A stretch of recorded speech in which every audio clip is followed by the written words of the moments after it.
What is up, LA Chargers? Today on Dynasty Pylon, we were talking about the Chargers. Of course, they are making moves, dramatic moves. But today we're going to talk about the line, talk about the additions, the rookies, the free agents, and the schedule, of course. All that today on Dynasty Pylon. Let's get it.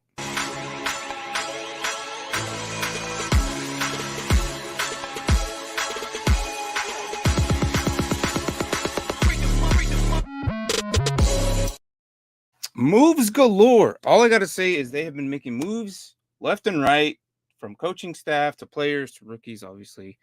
I think the most biggest dramatic one is also the most important one is the coach. This team should have done this 2 years ago.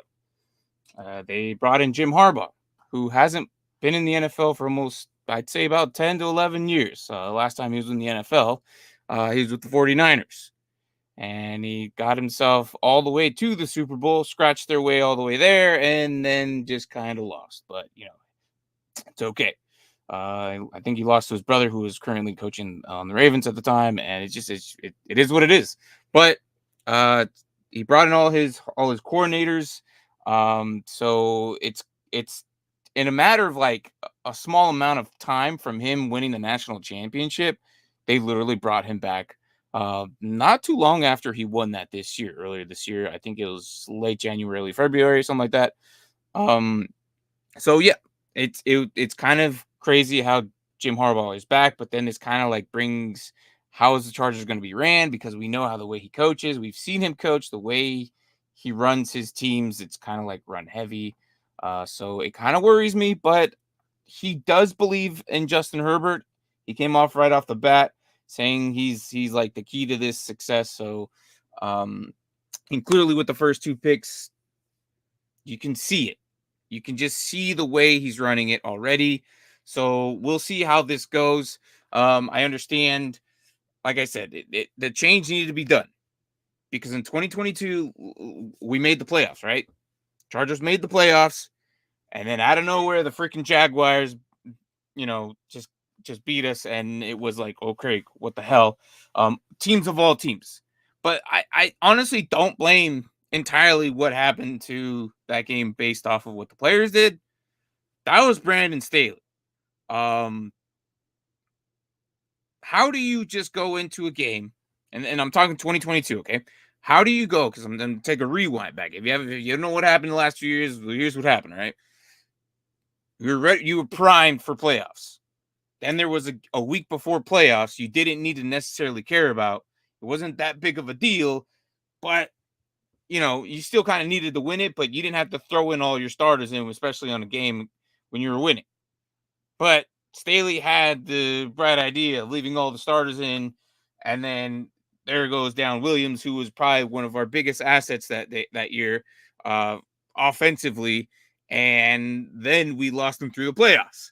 So it's like, what the hell, dude? Like, why did you do that? Why did you it made no sense to do that. I for sure thought, man, this guy just blew his entire job right there. Like, why would you do that? That is the stupidest thing you could ever do, right?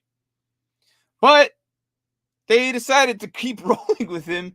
I don't know what Joe Hortz was thinking to keep him, and said, you know what, let's just run another season with this guy in 2023. That didn't pan out because they eventually went 5-12, and then dropped his ass in December and fired him after losing 42 points against the damn Raiders, which is the hardest thing to do, especially in division. Okay, so yeah, it sucked. Obviously last year with Justin Herbert's injury, with it was like a 4 missed 4 games. It wasn't easy. But he's going into his 5th season, and so far it's not above 500, but it's pretty close. He's 30-32, so it's not too bad.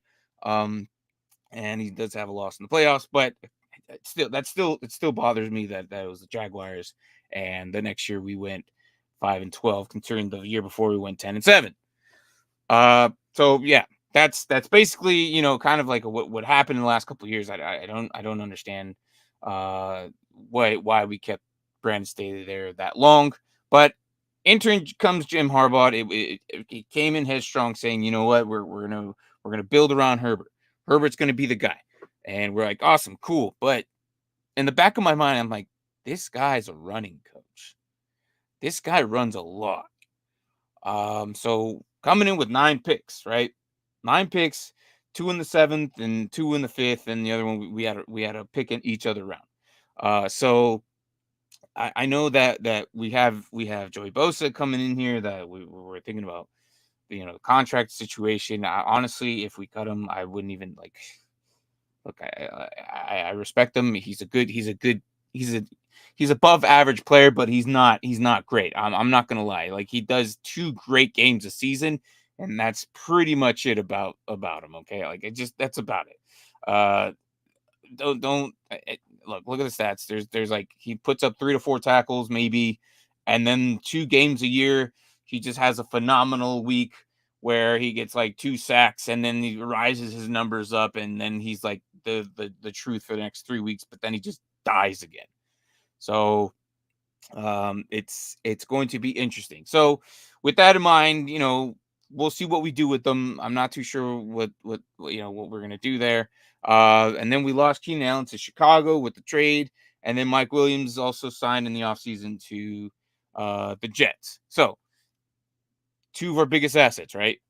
And then Gerald Everett signed with the freaking, oh my gosh, someone else. I can't even remember. I already forgot. It doesn't even matter. He's gone. So coming into this draft, in mind, we had to replace some weapons. We had to figure things out. We had to figure what's going on. How are we still going to be this good asset of a team? So with the moves being done, we did some moves on defense as well. Just because of linebacker situation with losing 2 other good linebackers. But last year we had Daly who kind of came in as a rookie, and so I expect Henley to step up. So, but with that said, we brought in Denzel Perryman. Um, he's been around the league. He's played for the Raiders. He's played for other teams as well. But he knows the system. He's a good veteran for these guys. Um, so just bringing him in was with the Texans, I believe. So as well. So I don't think that with Hanley coming in and then drafting Junior Colson is a bad asset either. So hopefully they learn something off of this guy. So it's not too much of a big risk. I think he's gonna be here for probably the rest of his career, to be honest. The other free agent they brought in, who Hayden Hurst, honestly, like, I love this man. This guy finds a way to get on a roster where they most need him, and he's a very good asset. Whether it was with when he first got into the league with the Ravens, after Andrews went down, he had his moment of shine. He did pretty well, and then after that he got traded to the Falcons, who he did really well there.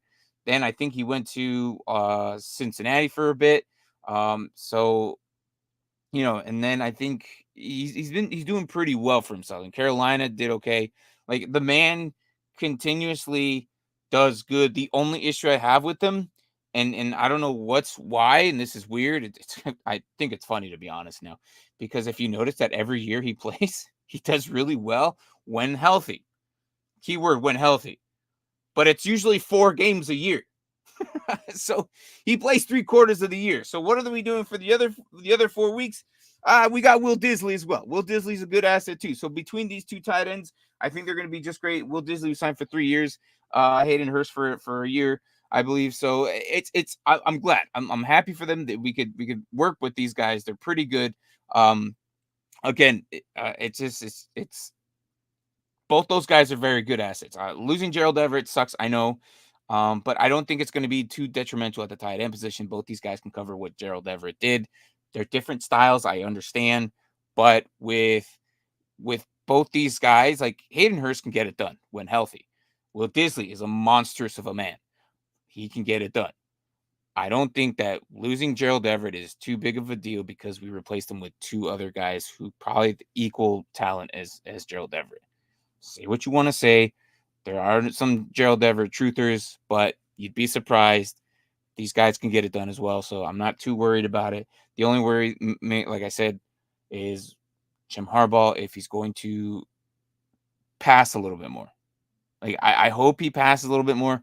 I'm just a little concerned that as far as I've seen him always kind of run his offense, it's always been through running. Hey, what's up, man? How are you? Thanks for coming in, Brandon. How are you? Are you? I know. It's just me today. No, Brian. So I hope you're doing. I hope you're doing good, Brandon.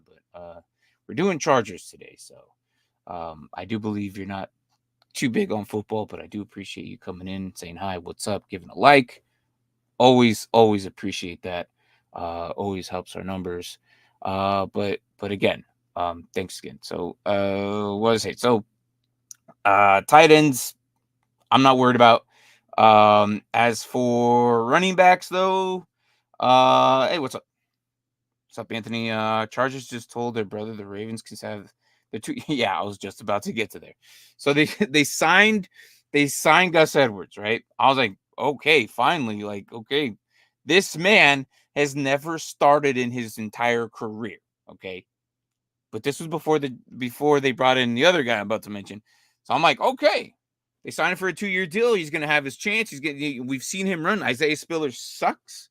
He's not. He didn't pan out to be what we thought he was going to be. Okay, so whatever. Isaiah Spiller is still kind of lingering there on the roster, but again, he's never started, or like as the main starter. He has started games, but he wasn't like the legit actual starter for his career. I think he started a total of like maybe 9 games total, but it was always because the main starter got hurt, right? So, as Edwards is as we go along, Edwards is the main guy. Everyone in Dynasty was trying to get this guy. They were making moves for this guy. In comes J.K. Dobbins. What's up, bro? Yeah, we've been on the same team for years. Listen, I can't give you this job. Step aside. I'm coming back. So Gus Edwards probably just in the meme of freaking Tony Stark when he rolls his eyes backwards, like, oh god, this guy. So yeah, it is the Gus Edwards, whatever. It sucks. So you got the Ravens running back as Anthony was saying, like it's just what it is. But again, J.K. Dobbins, I hope this is the year. I hope he can stay healthy. Ever since he's come in, he hasn't played more than 2 games. Hasn't been more than 2 games. It's just I don't get it. I don't get it. Like what this guy has the worst luck of all time. The worst luck of all time. So ain't Spiller running back from the Bills? Not that I know of. Unless you're thinking of CJ Spiller, but not that I know of. I don't think so. I think he's still on this roster. Unless they cut him and I didn't get the update or something. But it doesn't matter. He sucks. He's not gonna play. As far as I know, he's still on this roster for the Chargers. He's like 4th. So I mean, even if he did sign with the Bills, he's not gonna do anything. He's just not. It didn't transition. It didn't transition to the NFL. I'm sorry. You were good at UCLA, but you just which is crazy because he was such a good player there. I don't get it. I don't understand. So they brought in some line help on both sides of the ball. And then Easton Stick is kind of brought in for backup, which is not too bad. Recent signings, they just brought in Alex Leatherwood. Listen, say what you want to say. He's a first rounder. Okay, I get it. This guy's probably gonna get cut. He was drafted way too early. The Raiders took him in the first round, and he wasn't supposed to be in the first round. As a matter of fact, I would think it was the same draft that the Chargers took Rashawn Slater in 2021. And I'm not even mistaken. Was Leatherwood drafted before Slater? I think I'm not. No, I don't think. No way. Hold on. I gotta fight. I don't know if that's true or not, but it was the same draft. And the Raiders took him. We all laughed at him. We all not at Leatherwood specifically, but we laughed at the Raiders for what are you doing? Reaching on this guy. It wasn't supposed to be him. And he played all his rookie years. He started every game as much as he could, and then they cut him. He wasn't the guy. I don't know what they were thinking. Raiders doing Raider things. They brought in Alex Leatherwood that year. They drafted him, he played him, and then they cut him his rookie year. And then he went off to Chicago, and they didn't really do anything with him either. He's just not that good of a lineman. He's gonna fight for like a second spot. There's no way in hell he's gonna make it a starter. If he starts, there's something wrong here, like really, really wrong here, because you can't put him over Sailor or Joe Alt, who they just drafted. They just know. And then with Will Disley there at the help, which Will Disley is a very good pass run tight end. So that dude knows how to freaking block. So which doesn't surprise me why Hayden Hurst would be the other guy. He's more of a pass catcher compared to the run blocker. So I think Will Disley is going to be that extra lineman. I think and just in my mind, the way Harbaugh runs and the way I've seen him run his offense. Ironically, I'm saying run because he runs. He literally just runs. But he does believe in Herbert. And it looks like, with QJ being like the number one guy, obviously now. So that's pretty much what they did for free agency, which again made some moves for the line a little bit on both sides. But they weren't like really big splash names. Bozeman obviously is going to be the main guy there for center, so that's kind of like the main one that they brought in from Carolina. So on a 1-year deal, it's going to be his 1 year. Hopefully he doesn't get hurt. I think he's going to end up being the main guy there. So we'll see what happens with them. I think they're doing the right things with what they have. So as for the rookie picks, let's bring in the names. Obviously, number one, as we all know, they brought in Joe Alt. Okay, that's the biggest one here. Hop out with that line. And this is why I think that why Jim Harbaugh might pass a little bit more than what we've seen him before. He runs a lot, but I think with Joe Alt and then bringing in Ladd McConkey, and I know it's not a nice receiver pick, but I mean, again, it was the 34th pick, and he was the best available at the time. So they brought in Ladd McConkey. And then my third pick I love is Junior Colson, who I think is probably going to make an immediate impact right away. So I think these three guys are going to make splashes right away. It's just the way it's going to happen. What's up, Tua? Got to pop in and out. 8 and 9. Hey, look, I appreciate that. All right, I'll keep that in mind. But 8 and 9. Okay, I got it. Thanks, man. Have a good day, whatever you're doing at work, whatever. But thanks for popping in, living your record. Appreciate it. So yeah, and then they brought another defensive tackle who actually plays a little bit of linebacker. He's like more of an edge. Justin Ogun. Oh my God, Ogunjobi. Plays a little bit linebacker, kind of that edge, but they'll probably move him into like that interior D line edge. So if they run like a 3-4, this guy's perfect for that. So entirely not a bad move here in the fourth. And then Tariq still here corner, and then they kind of went another corner here with Cam Hart and Notre Dame. So these guys are going to be very interesting. Every pick they made is interesting, and they stole freaking Brandon Rice here in the 7th. So, and then Cornelius Johnson, which they kind of just signed like later. So I think it's going to be very interesting to see how this offense runs, because obviously with Eckler gone, Williams gone, Keenan Allen gone, those were the three faces of Herbert's weapons, right? All gone in a single year, all of them gone. So it's crazy. Yeah, Brandon Rice is a sleeper. Yeah, no, and I'm not hating it. I do agree there. So these guys coming in, they brought in some running back help as well with Cammy Vidal. So let's talk about this roster here. with the incoming rookies and how it's going to impact. But obviously, Jim Harbaugh has his ideas here with Greg Roman and Jesse Mentor. But let me get it up. There you are. There you are. Okay. So offensively, no Justin Herbert, Easton Stick. J.K. Dobbins and Gus Edwards are coming in. I almost want to make a move for Gus Edwards in Dynasty. I almost want to make a move for Gus Edwards. I don't know if they're going to bring somebody in, but I feel like Gus Edwards could be the move to make to try and cover up if J.K. Dobbins goes down again.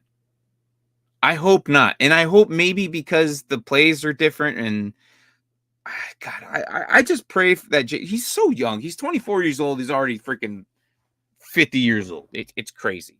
And I have such a soft spot for J.K. Dobbins because he's so talented.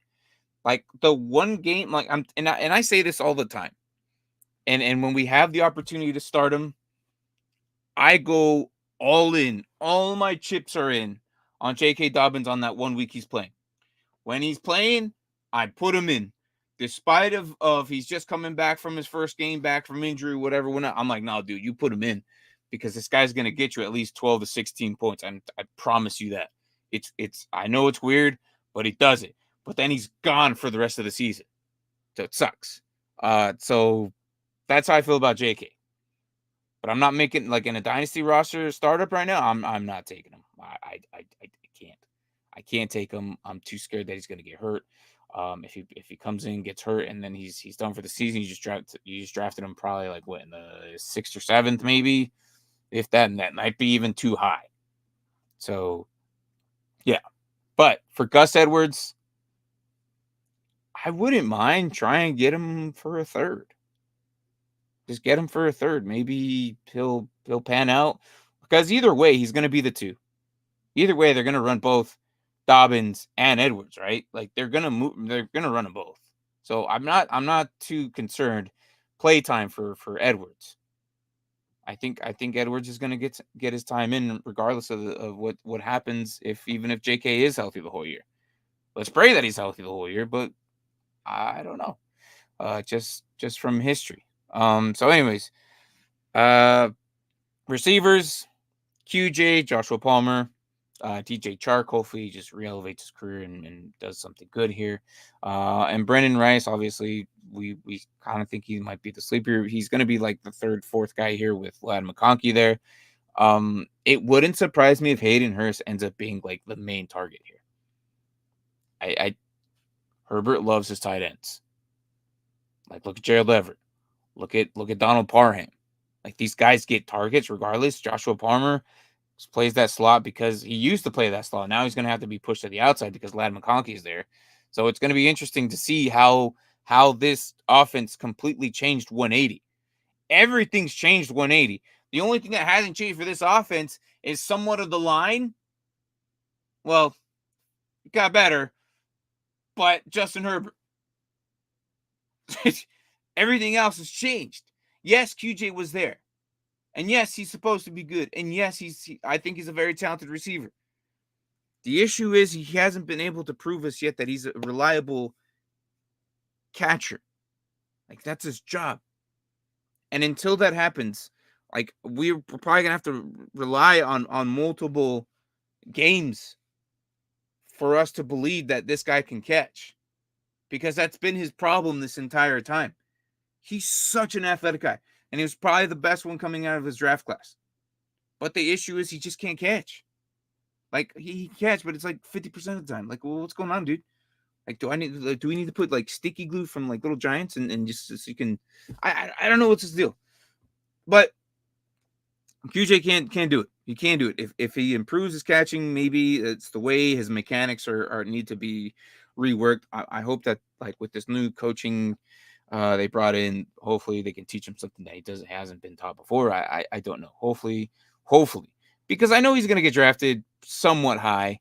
probably somewhere in the 20 ranges and the high 20 ranges before the first couple of rounds going in your dynasty drafts, if in the startup ones. So he could be that sneaky number one for us this year that we just kind of didn't take early. I'm hoping that's the case, but we'll see. As for the tight ends, obviously, like I said, I do believe in Hayden Hurst. This man, I honestly, if you're hurting on tight end for a dynasty, just get this guy and leave him on your roster. Just get this guy and leave him on your roster. This man somehow weasels his way into rosters year after year, team after team, but he's smart about it. He signs with teams that need tight end help. He did it with Cincinnati. He did it with the Falcons. And that's where he got his name. Like he did really well there. He did it with Carolina. Now he's doing it with Chargers. Do I believe he's going to outpace Will Disley on fantasy numbers? It's a possibility. And I think he can. Will Disley's probably going to get some of those goal line ones, but I think Hayden Hurst is going to get the yards. And he'll probably be in the head zone more, but we'll see. Between those two guys, I think Will Disley's going to be that run block tight end that he's going to use him for. Where I think Hayden Hurst is going to shine here over the other ones. So it doesn't surprise me if Hayden Hurst has more PPR targets than the rest of the guys here. Like, he is one of those guys where, like, every year, and every year for the past 4 years, he's the first tight end wavered when it comes to the tight end injuries. He's usually the first one up. If not, one of your backups, and then you look smart as hell for getting them late in the draft, and you already, you don't have to pay any fab for him or whatever because you already have him. So it wouldn't surprise me. All right, let's move to defense. We talked about Joey Bosa, and look, I'm not too high on him. I understand the name. I think it's the name. I think it's the way his brother Nick is just doing really well. Joey obviously isn't as good, but he hasn't really been as flashy and as fancy as his brother has been. He gives you 2 good games a year. That's about it. As for the linebackers, though, I'm excited for these guys. Khalil Mack, just coming off one of his career high best. Is he going to do it again? I don't think so. He hasn't done it any other teams, and he was in much better situation with the Raiders, a much better situation with the Bears, and he didn't do it there. So I don't think he's going to do it again. Just saying. I like him, but I don't think he's going to do it again. They brought in Bud Dupree. Awesome. Good asset there. Junior Colson, they drafted him, and then I think last year's Henley, I think Henley's going to step up. I honestly think that Henley's going to be one of those good linebacker cores at IDP that maybe you might want to grab.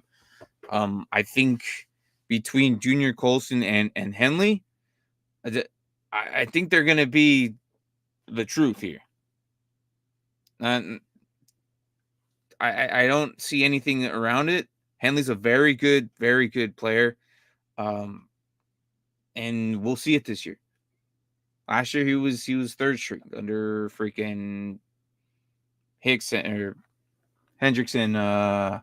Who else was there? Someone else was there above him. So I can't even think about who it was, but it's his time to shine. Denzel Perryman's probably going to be that veteran guy that comes in and helps out, but I think Henley's going to be really, really good this year. Remember Ohio State? What's up, Brian? Remember Ohio State, and I think he is the guy still? Yeah. And yeah, Colson's good. I think what he did in Michigan with Colson, he's good. So look, I don't think that like Henley, look, for linebackers, it always takes a year or two to get into the lineup because there's always a veteran in front of them. But I think this year they're going to run with Perriman, Henley, and Colson. Now, if you look at this roster, like this roster has him behind Perriman, but Khalil Mack's going to be a down lineman. He's going to be on the edge.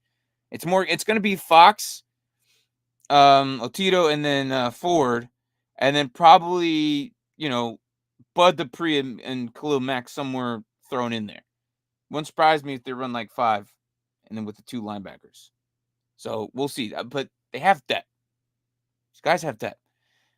And then the DBs here are just phenomenal. Like, Cam Hart's going to be a very good asset to Christian Fulton, who they got out of Tennessee. And then, obviously, Derwin James is coming off a bad year. So it was one of his worst careers. It's fine. It was just a bad year. I'm not too stressed about it. I think it's going to be everything's new. The coaching's new. The attitude's going to be different. I think this is going to be a revamp for this team. I think they're going to be just fine. And honestly, this is probably the better teams that we've been covering since I've started these teams. These overview teams. I think this is probably the best one so far. Thank God, because I'm tired of talking all about these losers that we've been losing in the past and hoping that they do good this year. Those other teams we talked about have very good potential being good, but we haven't seen it yet. At least with what we know, what we have here, we can see what's happening, and it wouldn't surprise me if I look at the schedule, which we're about to get to next. I wouldn't be surprised if they go anywhere between 7 and 10 wins. Hopefully, because last year, good God, Brandon Staley should have been gone a long time ago. And I don't know why they kept him for 2023. That is the stupidest thing they ever did. Jesus. Okay. Again, so I talked about Dynasty for Edwards. I'm trying to get him for like maybe a third if you can get him. He'll probably be a very good asset. I think he's going to go in no matter what. Dobbins is the most scariest one. I'm not offering a lot for him. I'm just like, if he's there towards the end of your dynasty draft of a startup, get him. I'm not going anywhere higher than 6 rounds on J.K. Dobbins. He's probably going to be the starter. He is, but I can't do it. He's going to get hurt. I'll go 8th round if I already have 2 or 3 established running backs and one of them's pretty young. But I can't. It's still. I don't know. I don't want to be there for the one game and then he pops off for 20 points and then he's gone for the rest of the season. Like, I just can't. I don't know if I'll stab at McConkey here. I don't think I'm going to take him early in a startup. Maybe 9th round, 10th round. There's going to be other guys there that I just like more. But Hayden Hurst is kind of the one I'm trying to shine here. Hayden Hurst, I think he should be on somebody's roster definitely as your backup for sure. The man just kind of weasels his way into teams. And like I said, he just finds a team. He signs. He's a very smart dude. He signs with a team that need tight end help. And so far, whether it's been Carolina, whether it's been the Bengals, whether it's been Atlanta, he's made the right career moves for him to be productive. And this is why he's still lingering around and he's still productive. He's usually the first waiver guy off of tight ends. So I almost want to just kind of keep him now. Like if you're hurting at tight end, Hayden Hurst isn't a bad option. Like just and you could buy him for very cheap too. He's probably in your waivers right now. So if you have waivers open. As for defensive side, definitely going after Junior Colson. Try and get him in your drafts. I think he's going to be an asset. Henley, if either Henley or Colson is going to be those go-to guys. Try and get those guys. If I think they're going to be there for a while. Colson was actually my 3rd or 2nd favorite coming into this draft, linebacker wise. I know personally that I'll probably be going after one of these 2 guys eventually at some point. If you're family of the show, like you've been here obviously long enough, you know how I feel about linebackers. I've been trying to find one for the past 3 years. I still can't find them. So yeah, obviously you could probably, here's the interesting one. If you're hurting at DB, James Darwin can be one of those guys you could probably get for on the cheap now. He had a really bad year. I know it's James Darwin. The owner might like him, and I think he's getting up there in age, is he not? I think he's, 27, 28 now? 27. So I don't know. You could probably convince the owner to try and get him for like off cheap, maybe. Offer a third, and I wouldn't mind paying a third for him. He's gonna be good. I think it was a bad year. I get it, and that's kind of a tough pill to swallow. But I think this year's gonna be a bounce back for him. So we'll see what happens. But I think James Darwin can be. This is probably the cheapest you'll ever get him now. And don't do it till the season starts, because then at that point it's going to be too late. Because if he starts doing good, that owner's not going to want to sell him then. At least the one thing you could do for Darwin, you can say, hey, he never really good year, and he's also getting older. I'll give you a third. What do you say? And see what they say. You might get him. But I'm not going second. I'm not going first, just because the following years are going to be more DBs that are probably going to be worth more valued wise in the next year upcoming drafts. I know next year is going to be kind of defensive heavy, so yeah. Like right now, your first and your second rounds, you might want to go after like Cooper DeJean or something like that right now. Just save that first or second, try and get him rather than. But I'll offer a third for James Darwin if you really need one for Dynasty. But other than that, though, these other guys, not I would just kind of wait for waivers or just see if Cam Hart kind of falls towards the end of the draft. So yeah, that's it for Dynasty picks. Or I think from both sides of the ball, I think you should be getting it at. As for the schedule, all right. So first week, you got the Raiders, and you got Carolina, Pittsburgh, Kansas City, and a early bye. I do not like this, but I do like the opening game against the Raiders. The Raiders is always a nice team to play because why? They're one of the biggest rivals that the Chargers have, and it's amazing. When you see two teams hate each other, those games are a different type of level of hype.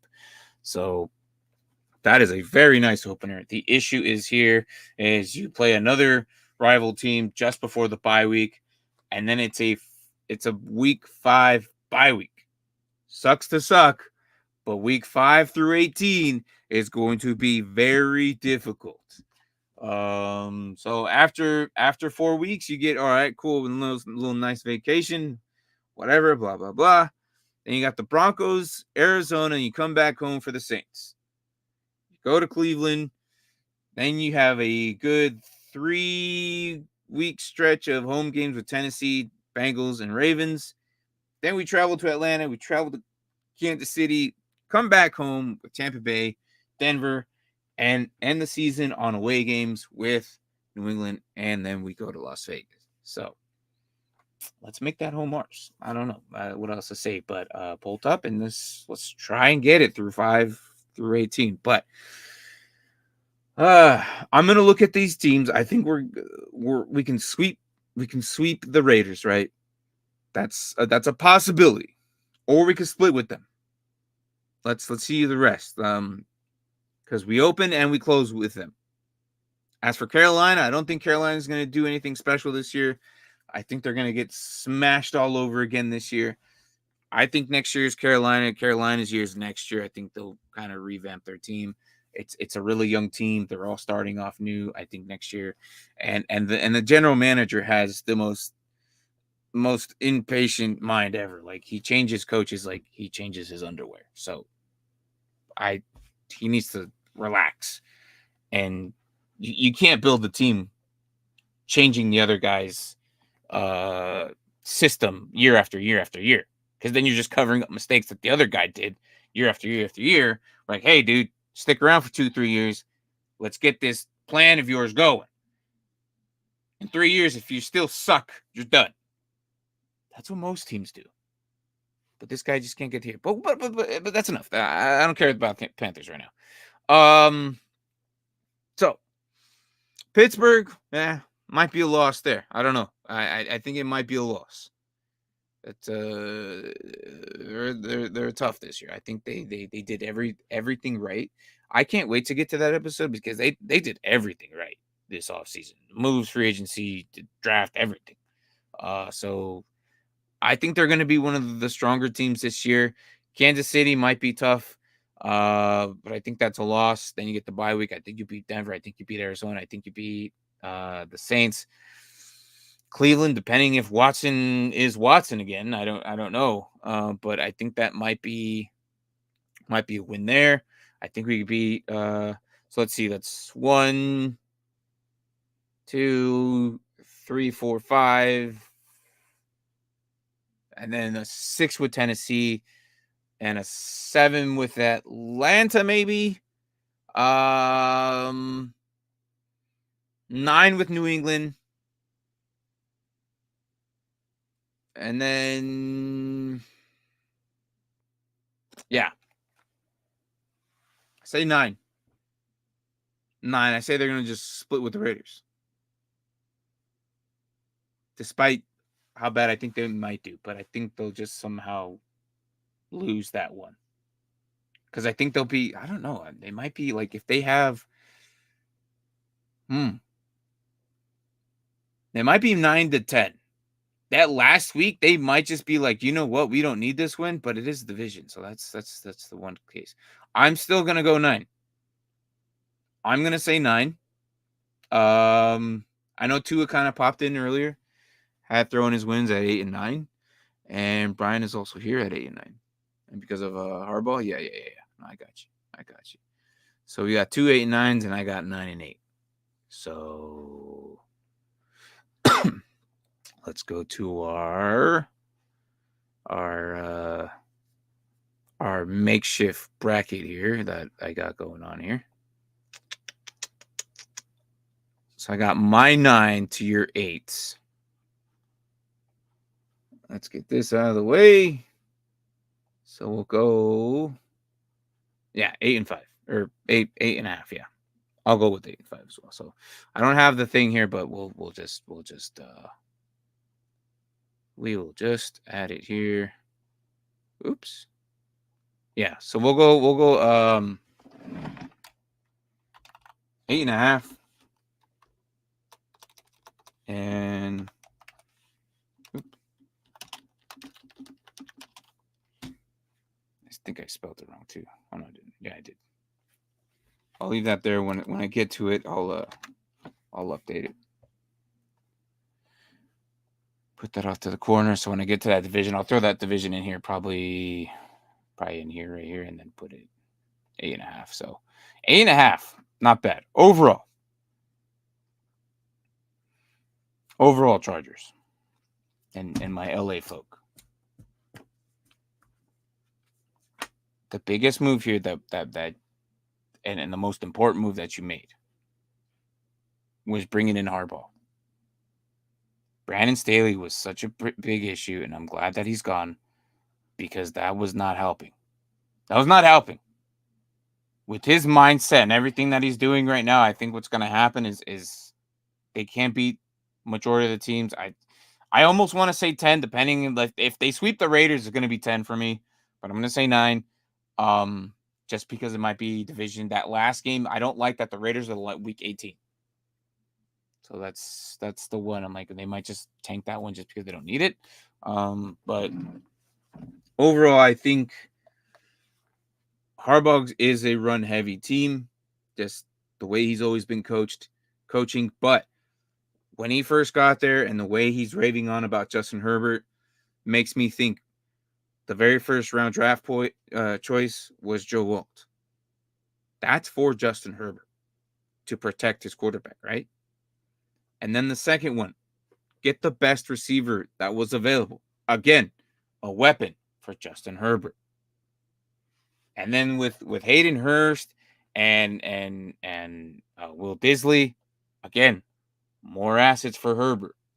Gus Edwards and J.K. Dobbins because they lost, like it's just it just seems like everything that they did was for Justin Herbert. Okay. That's why I kind of want to say that everything that they're doing right now, they're kind of lining up everything to get the ball a little bit more. I think it might be because everyone knows he kind of runs, he might actually switch it up and go a little bit more 50-50. Herbert's good. Let's just hope he stays healthy, and let's just hope that we've seen him do really, really well. Just last year, just because he got hurt, he banged up his finger. He wasn't the same Herbert, and Brandy Staley just wasn't all that great. So, yeah, like I said, that is the most important thing that you guys did.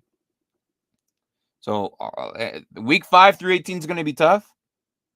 So, bolt up, lead the charge. It's going to happen. I think you guys are on the right path. I think we'll do just fine. Let's see if they can get themselves a wild card spot. It's going to be tough because Kansas City is still, Andy Reid. You give him garbage, he turns garbage into gold. That's what he does. I don't understand. Like, he's just an amazing coach. So it's going to be tough. But I think 8-5 is fair. I think it's going to be good enough. We'll see what happens. We'll add it to our chart and we'll see it. All right. For tomorrow, we're going to talk about the New York Giants. Okay. New York Giants. And then I won't be back until Monday.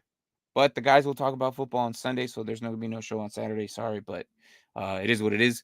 But again, we'll lead off the next week with the Titans and then talk about the Falcons, and we'll have our Wednesday show as well. So that is the following schedule for now, subject to change due to my life situations or whatever I got going on. But tomorrow the plan is for the Giants, okay? So 10-7. Derpy, you got 10-7. You were so lucky you came in here. Guys, this changes it. Derpy's 10, and your guys is 8, and my 9. Changes it. Does it not? Doesn't it go back to 9 with that? On average? Or does it just go to 7? Is 7 and 75 even a thing?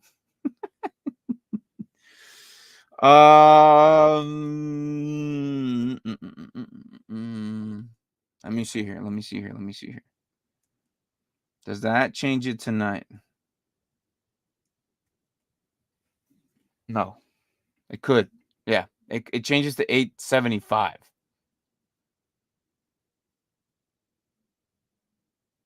Which is still rounded up to 9.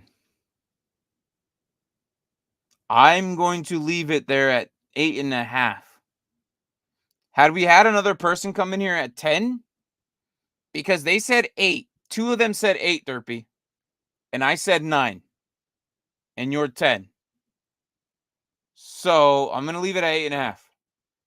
Because if you do the average of the 4, it goes to 875. Which I'm not doing. It's weird.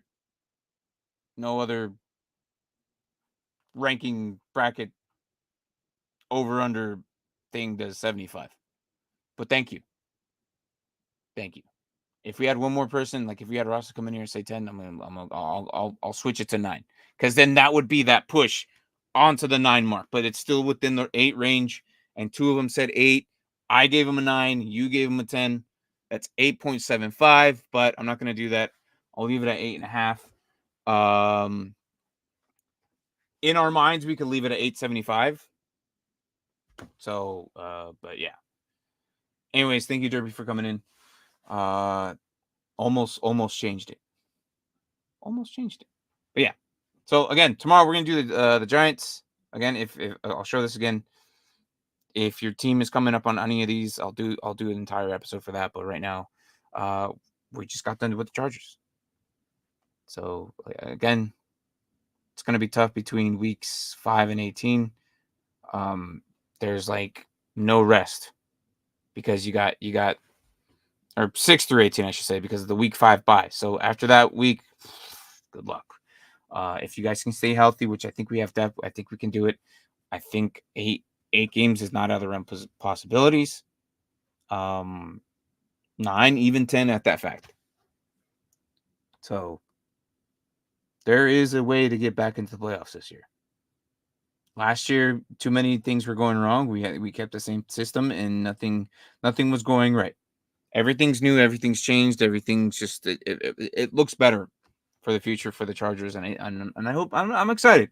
I'm excited. I really am. Like, let's get this ball rolling. Like, we should get this get the Chargers back up into the threat teams, right?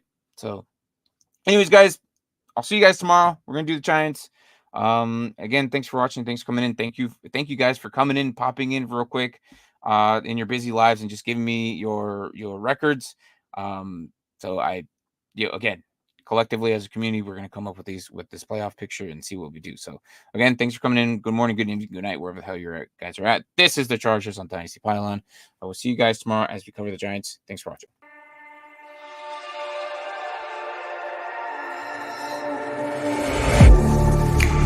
Getting hyped when I aim up, elevating that game up, stepping up to the competition. Only first place, and that's how I'm living. I'm winning till they digging up my grave, eating all the things up on my plate. Game face when I step up into place. I was born and when I watched me elevate.